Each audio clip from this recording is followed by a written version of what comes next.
Welcome, Perennial Pride listeners. Thanks for joining me as always. Hope you're having a great week and enjoying the leap into spring. The time of this recording, we're kind of on the cusp. We're almost leaving May into June. Weather has not been great, but you're starting to see signs of life, right? Of things that are happening, whether it's unfortunate pollen that's increasing in the air or just the warm weather. It's increasing each and every day, even though we're experiencing a lot of rain. But we're seeing growth and a lot of things that are bursting now, especially flowers and such. And, one of the things that inspired me this week, and it certainly relates to our wealth building, was centered around what was happening in our backyard. My wife spotted it. We had a hanging basket that was kind of underneath our little patio in the back of our yard. And as the days wore on here, we started to see a repeated action in this sort of hanging flower pot. And it was two birds that were essentially building a nest. They were taking scraps from what they could find in the backyard. Some of it sort of just some sort of debris from trees and such. And they were essentially taking their time building the nest in this little hanging flower basket. And it was really fun to watch, and it really sort of gave me some inspiration to kind of think about how that relates to our lives as we're building foundations for our own families, building foundations for future generations of our family too. And it's really centered around building what, maybe it doesn't really exist, but some sort of semblance of a perfect life, a life of abundance, having as much as you want of the things that are important to you, and freedom to choose and be able to live the lives that we truly want to on a daily basis. And, we often talk on this show around the wealth building, but obviously that's the fuel that allows us to live a life that's on our terms, and certainly building that for not just our lifetime, but for those that come after us and our families and generations to come. And when you think about, and there's a lot of ways to spin this, but I think for our lives, most people want that freedom and abundance, and it kind of centers around 5 areas in our lives. One, it's really about, I guess, our occupation or kind of what we are doing. That's typically what most people think about. That's their identity, whether it's they're working a job or if you're a business owner, building something, creating a new product or service and bringing that to the world. That's kind of one core area. Second area is really about our family, building that within our family, right? Having that freedom to be able to spend time with our family, build memories, and have them grow and succeed over a course of time. Also, we want that abundance and freedom in our personal lives, things that we are just passionate about, maybe hobbies or even spending time with ourselves, right? To be able to enjoy a good workout or a recreational thing that we just find enjoyable in our lives. It gives us time away from our kind of work and our businesses. Spiritual, this is one that I think for many people, and I saw this the other day, and it kind of made me chuckle, is that if we're here long enough on this earth, we all become philosophers in some way. We grow wisdom that we want to share, and it really shapes our direction in life. And I think certainly for me personally, I've grown spiritually in a lot of ways that I didn't appreciate when I was younger. And I think it helps ground us and helps us sort of deal with the turbulence in just daily living and stresses in life. And lastly, having freedom and abundance, certainly in our financial lives. And that can mean a lot of things for a lot of different people. And, but it all starts with having that strong foundation and building that from the ground up.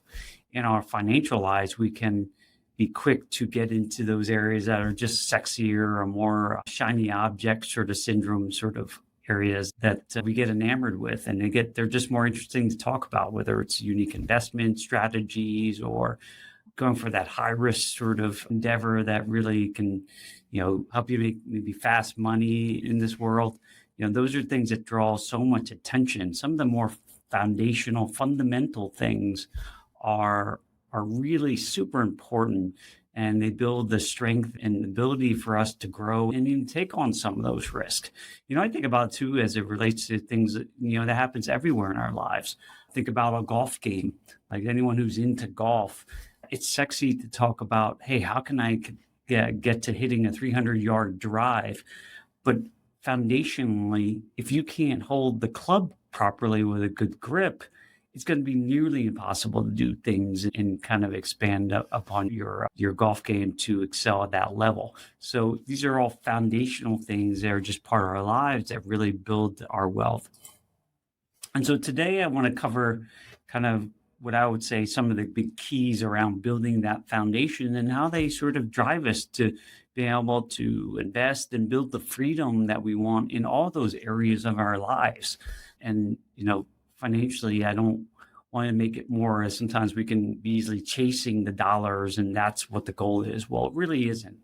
The goal of our wealth is to be able to build it in a way that supports us in the way we want to live our lives and the things we want to impact and impart to the world, right? It's the fuel and resources. So having more, I think, is a great thing, not to a point of greed, and it maybe corrupts our values and our approach to living and the trade-offs that come with that.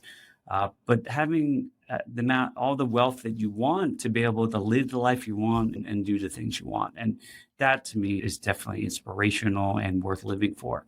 And so to build the foundation, I think this is why, if you're listening to this, why you're here is to increase your education, right? We know in our schools, they're not really meant for that. They don't teach us those sorts of things around financial education. And an unfortunate reality is many families are not well educated in this. So it perpetuates the lack of financial education from generations to generations.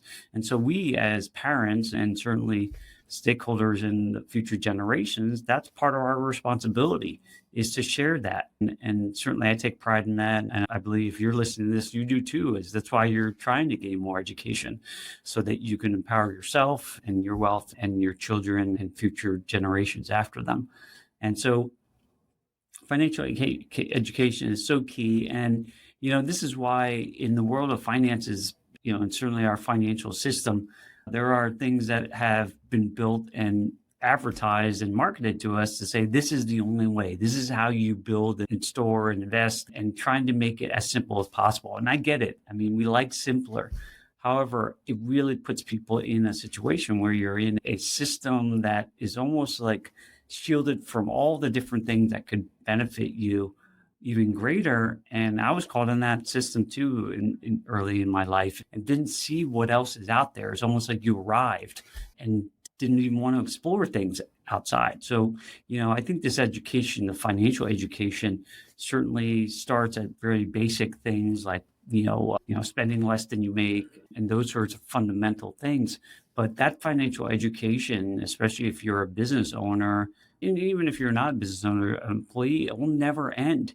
And you just got to be humble enough to know and be curious and be expansive and learning and being exposed to so many things. Because what I've seen over my lifetime is that the opportunities are massive all around. But unfortunately, there are many that are never even looking. And so that's why it's so key to maintain your humble approach to and the humility around what around finances, because there's so much more education around there. And whether it's books, podcasts like this, or just being around other financial experts around you that can help supplement what you're doing and give you some more information to help you build and grow. So tons of resources around it. But I just want to stress the kind of broader purpose around maintaining your financial education, just like you are in other areas of your life, right? Staying educated and growing. That's a lifelong pursuit, I think, is worth doing, and it will build your excellence over time. The second area in terms of building your financial foundation is around even having awareness of what's happening in your life, right? So there's many that don't even know kind of what's happening in their financial lives other than some basic things. there's a sort of description of it. It's almost like a junk drawer to some degree of financial things, and there's no really cohesion to it or even understanding of it. And a lot of folks I come across with that never have seen their financial lives sort of on one page or depicted in any fashion to really understand it fully on where there's potential for opportunities in areas that are potentially hurting them or exposing them to massive risk. And so at a basic level, though, financial awareness is understanding of your cash flow, money coming in and money going out, whether through your job or business, like the money coming into your world and what money is flowing out, and making sure at a basic level that we're spending less than we make, right? That's very simple because we need to store more wealth to help it grow over time. Unfortunately, we can easily get caught up into Parkinson's law, where we end up spending up to what we continue to make, right? So as we sort of make more money, however we're making it, that our lifestyles creep and we start spending more than we're making. And it's kind of, regardless if you're making $100,000 or $1 million, you can easily spend up to that.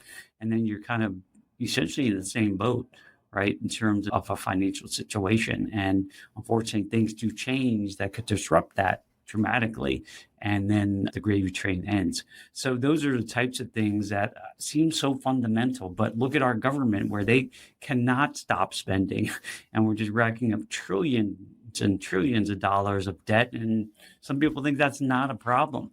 Well, obviously, if we did that in our personal financial lives or our businesses, that could never be sustainable, and that will just basically end up in ruin and bankruptcy. So these are fundamental things that sometimes we often need to come back to them to reinforce it. And that's why having a method to be able to monitor that, whether using a bookkeeper or some financial sort of tool to help you sort of just on occasion check how you're doing financially around cash flow, because that's our lifeblood. Cash flow is it. That's what allows us to eat and breathe, eat and support our families and invest in things along the way. We need positive cash flow. And unfortunately, there are many businesses, certainly our government and personal lives, that are operating in the opposite.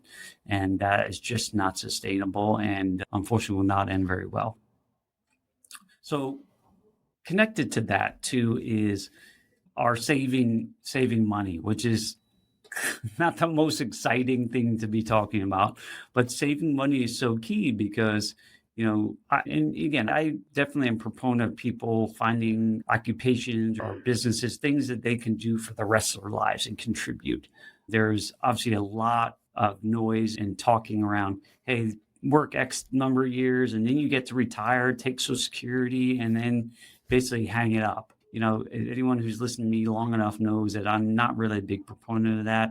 That to me seems like, frankly, a wasteful aspect of life, that I'm here to serve in some capacity. Why not do that for as long as possible? And that's why it's important to find something that you enjoy and want to continue learning, so that will never end. But with that in mind, it's so important to save a portion of your wealth, right? Because then you can use that and deploy that to invest in yourself and businesses, et cetera, other things that could generate other streams of income and wealth along the way. So it's important to save, and where you save is equally important because, this day and age, with inflation in its rearing its ugly head and likely to stay with us for a while, it's important to have our dollars continue to work as hard as humanly possible. We think of them as employees. We want them to be active and contribute as much as possible and get the most out of it. Storing wealth in just say a 0.1% bank account really is actually losing wealth every single day through inflation, the self-tax that we all face. So important to put those dollars in something that's going to earn something, right? That is liquid and is usable.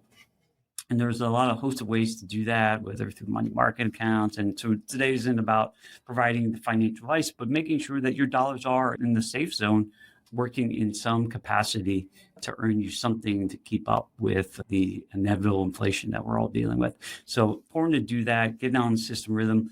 People who subscribe to this channel have probably heard me talk about infinite banking. It's certainly savings and financing vehicle that could be done, but you can store some in the banks as well, and money markets and high yield savings accounts. So there's hosts of different ways to go about it for different purposes.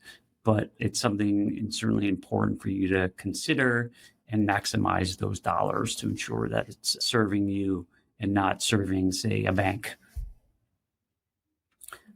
Another big piece is of the foundation, and this is again where it's not the sexiest area in the world, but it's really centered around defense, right? Our financial lives are sort of, I look at it being a sports nut myself, like I think of it offense and defense. And ideally, you want your defense to drive your offense, like we see in sports. So, but having a strong defense is going to be hugely important in the long run, right? Because you may not see those things. A lot of these risks are not potentially top of mind for you throughout your life, especially if you're younger. But certainly if you're getting older, you can be vulnerable to a lot of these things.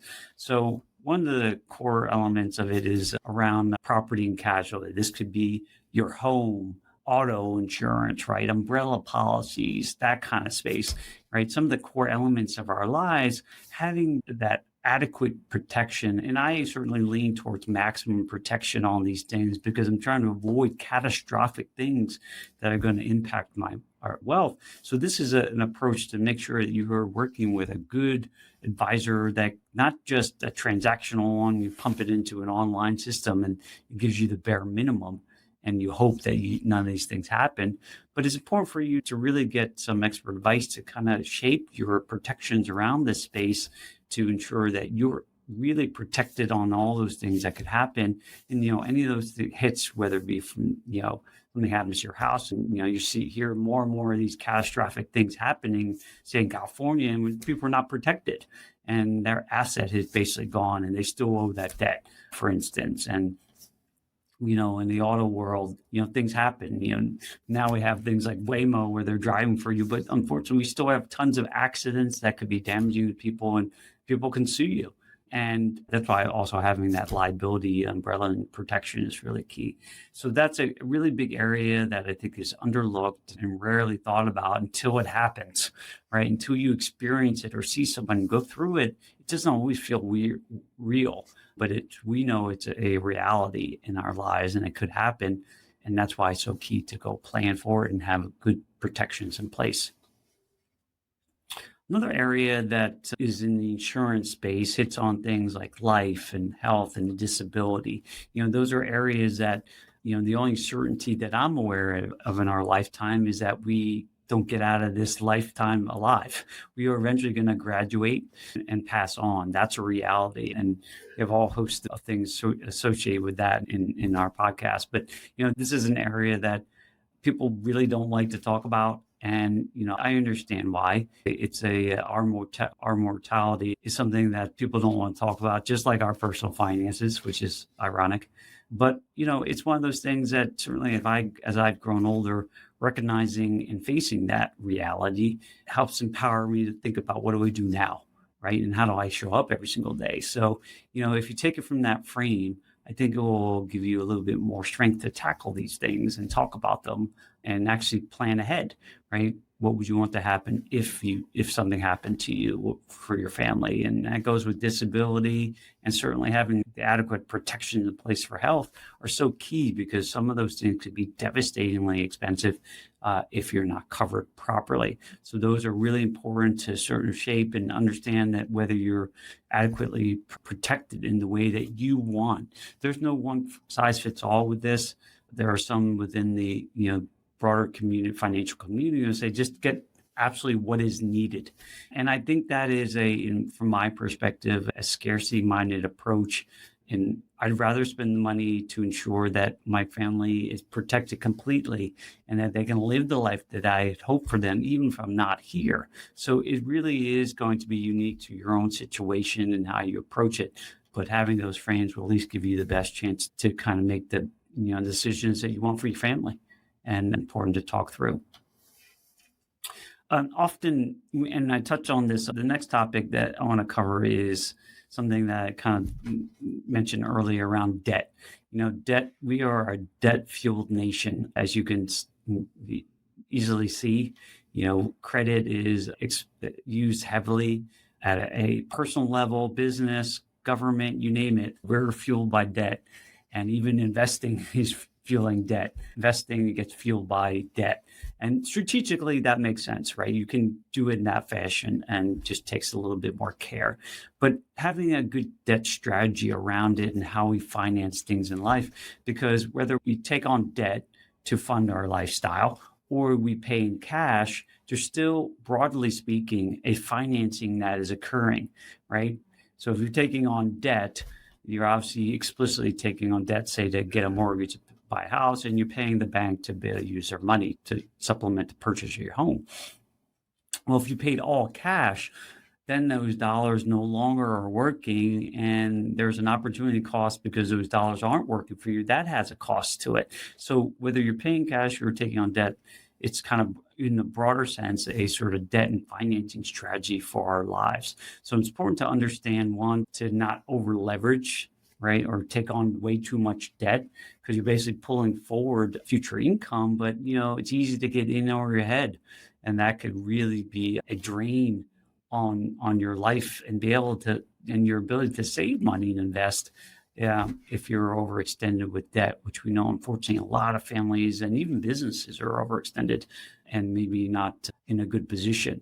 And we see it now with the housing market, like even real estate market, and say the multifamily space, where a lot of people have taken on debt with the assumption they'd be able to refinance and fund their properties investments. But unfortunately, now they're in a potentially bankruptcy or a fire sale mode because they can't afford it anymore. Interest rates change.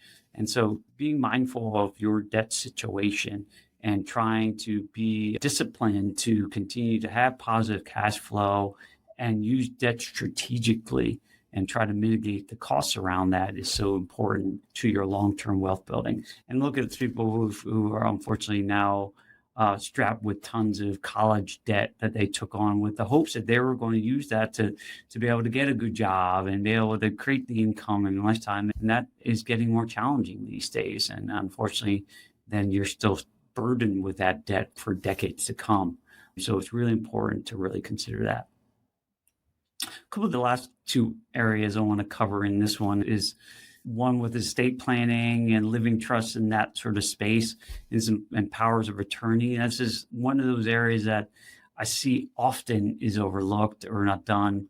People don't even have basic wills, and forget about some of the more sophisticated areas of, irrevocable trusts, for instance.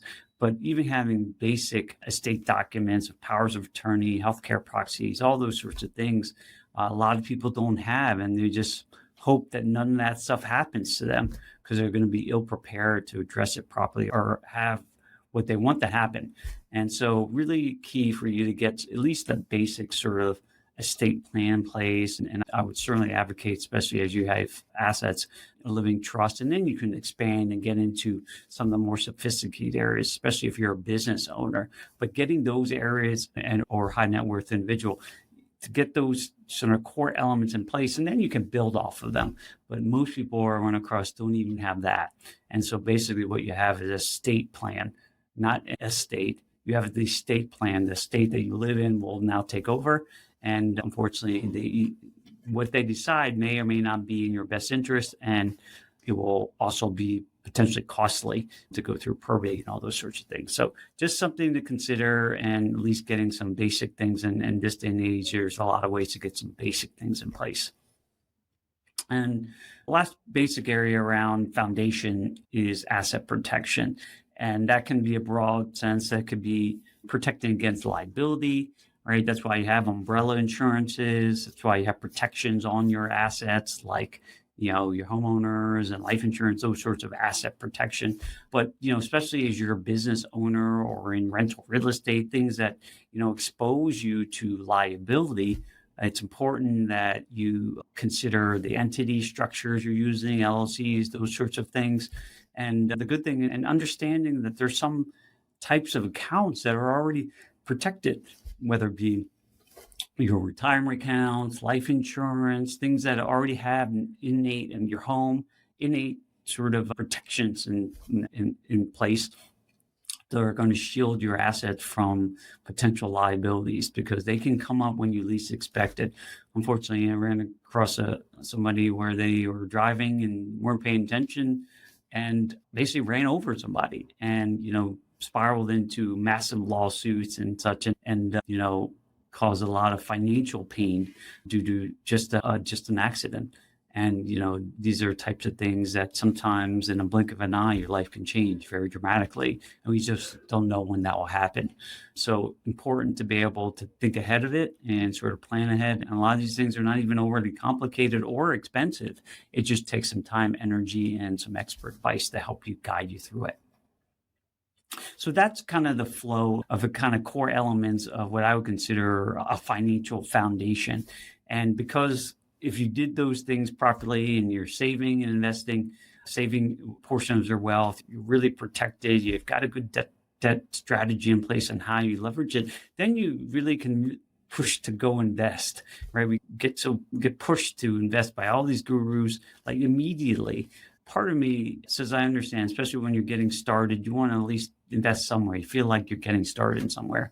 But I would encourage you to consider as you're getting started, and then maybe you're already further along in your financial journey, is, ideally you're investing in things that you understand, have a little bit more control over that mitigates, in my mind, more of the risk around them because you can control it, right? We are often taught to put things in things that we can't control that increase the risk. And now we're just kind of what I would consider going down the conventional road of what everyone is doing. And that's probably a safer road, seemingly, because everyone's also on that road. But what I do believe, it adds a lot of risk because you're not really controlling what's happening, right? You're just subject to whatever markets are occurring. And most people don't understand it enough to act. So they just kind of, blindly sort of start feeding that system. I would encourage you to think about areas that you're already invested in. One, you talk about education, your own education and your skill building, right? The more valuable you are as an employee, but certainly in your business, like investing in your business, right?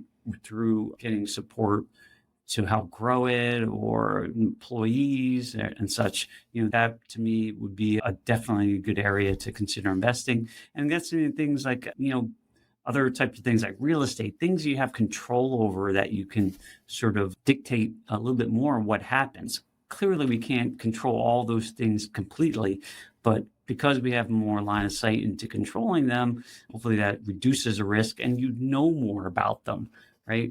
Unfortunately, to me, if you're investing in things you don't understand, to me, that is closer to gambling than investing.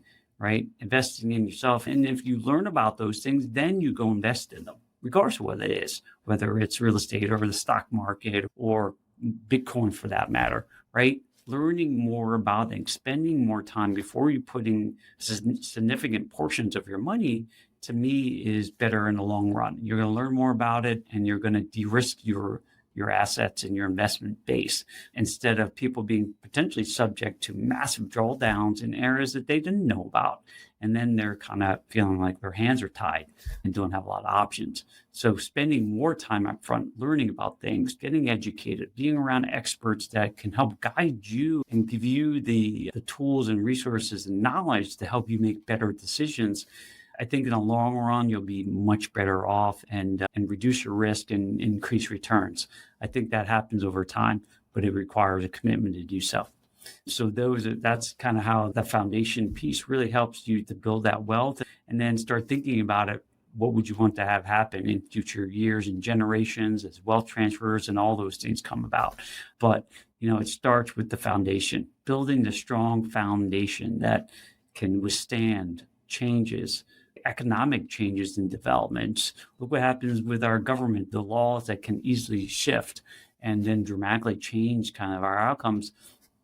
We cannot predict all those things, but what we can do is prepare ourselves for whatever happens, and we can pivot and we have some options to explore new avenues that may be best suited for that situation. But if we're stuck in a regimen and system that it kind of is controlling our wealth, then it's going to make it much, much more difficult and give us fewer options. So I hope this was helpful to give you a lens on how I think about the foundation and why it's so important, and getting that right and revisiting it on occasion to make sure that, it's still fitting your situation is so key for long-term wealth building to ultimately build you the freedom and abundance in all those areas of your life that are so important, right? Without that, then we're just building wealth for wealth's sake. It's got to be used for a purpose to kind of allow us to live the lives we truly want and help us become the type of people we want to become. So hopefully this was helpful, and we'll see you on the next episode of the Perennial Pride podcast. Thanks for joining me on this episode today. I really am grateful for you as listeners to the Perennial Pride podcast. I hope you're getting some tremendous value out of it and hopefully pushing you along your journey to financial freedom. I put this podcast together really to help you get more educated around your finances so that you feel empowered to live the life that you really want. And if you like the content that you heard today or watched, then I would encourage you to go to my website, perennialpride.com. There's tons of other content there. And you can access my book, Wealth Beyond the Numbers. You can buy it there on my website. It's a aggregation of a lot of great tips and tools I've learned to not only build my wealth in my accounts, but build wealth in my life and abundance and joy, and something that has a lot of my experiences in the journey that I've been on personally. Hopefully that can be also of value to you as you sort of move forward. So thanks again for being a Perennial Pride listener, and we'll see you on the next episode.